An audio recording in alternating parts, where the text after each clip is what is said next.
Samantala, pinawi ng Department of Health ang pangamba ng publiko at nilinaw na flu season at hindi isang outbreak ang nararanasan ng bansa. Narito ang report. Bumaba ang naitalang influenza-like illness sa unang 2 linggo ng Oktubre.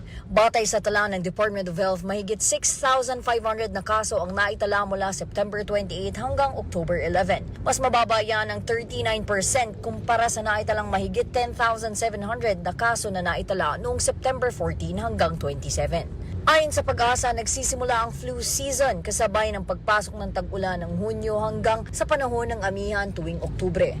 Una nang nilinaw ni DOH Secretary Ted Herbosa na walang outbreak at hindi kakailanganin ng anumang lockdown dahil sa influenza-like illness. Pero dahil nasa karaniwang panahon tayo ng flu, pinag-iingat pa rin ng publiko para maiwasan ang pagkakasakit. Ayon sa RA 11332 o Mandatory Reporting of Notifiable Diseases and Health Events of Public Health Concern Act, maaaring magrekomenda ang gobernador at mayor ng mga lugar ng mga hakbang upang makaiwas sa sakit. Nagpaalala naman ng DOH na ugaliing maghugas ng kamay, takpan ng bibig at ilong kapag uubo o babahing, at panatilihin ang malusog na pangangatawan sa pamamagitan ng sapat na tulog, tamang pagkain at pag-inom ng maraming tubig. Kung makaranas ng lagnat, ubo o pananakit ng katawan, manatili muna sa bahay, uminom ng gamot para maibsan ang sintomas at agad kumonsulta sa pinakamalapit na health center o ospital para sa tamang gamutan. Nauuna sa Balitang Totoo at laging bago, Nadj Miravalles, Alauna sa Balita, Congress TV.